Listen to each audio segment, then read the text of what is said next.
I'm here with my friend Kona. He's a canine friend. He's a Great Dane, so you may see his head occasionally come into the picture here. I have, for as long as I can remember, loved animals. Loved being around them, loved playing with them, loved interacting with them, loved treating them with kindness. And grew up that way with dogs and cats, and I could tell you about each of them intimately and spend a long time doing so because of the impact they had on me. And as I've moved through life, I've noticed that all beings are special. All beings are beautiful, just like those I grew up with, just like my family members. And however, like most of us, I also grew up with a big disconnect between the ones that I was loving and had in my life, and the ones that I was eating. And over the years, that's just how I lived most of my life. And then about maybe 8 years ago, I saw an ad in a paper that caught my attention. I work in the advertising field, and so I'm always looking at ads. And this particular ad had an image of a young elephant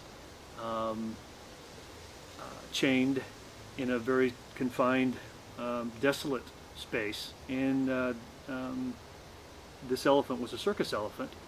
And the message of the ad was something like, if you care about animals, help stop animal cruelty. And I remember thinking in that moment, I do care about animals, but I'm definitely never really considered myself an animal rights person or anybody out there. But the part of me that cared about animals overcame that other concern. And I remember I wrote down the phone number and looked into it and started to look a little more deeply about the way that we're treating the animals on this planet. And that was a life-changing moment for me. And it didn't feel like it at the time, but it definitely was. I started taking a look at the animals that we were eating, the animals we're wearing, the treatment of these beings, and the animals we're using for entertainment, and it truly changed my life.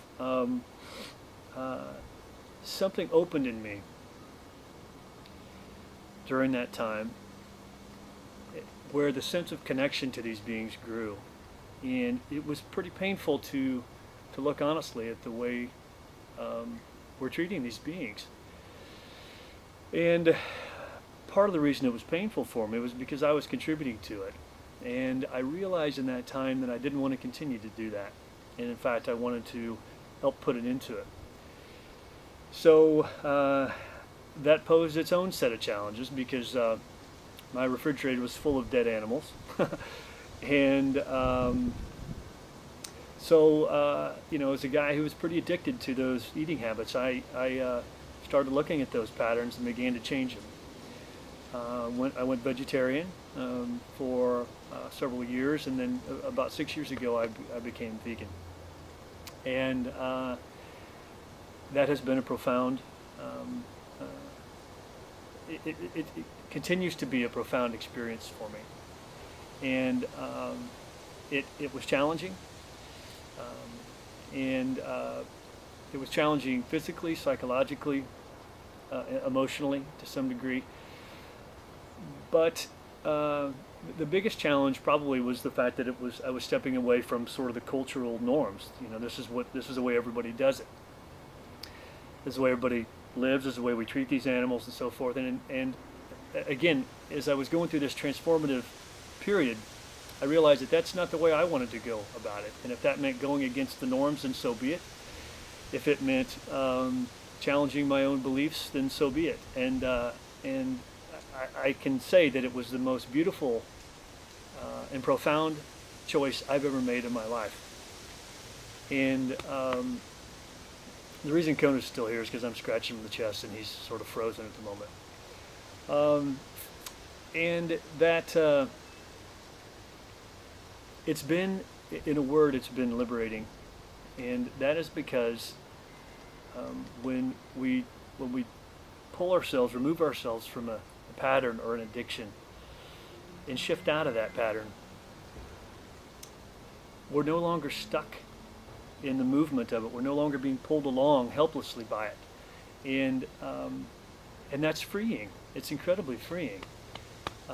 Since that time, this sense of connection and sense of love for life itself, for myself, for trees and plants, animals, has grown exponentially in a way that I never knew possible.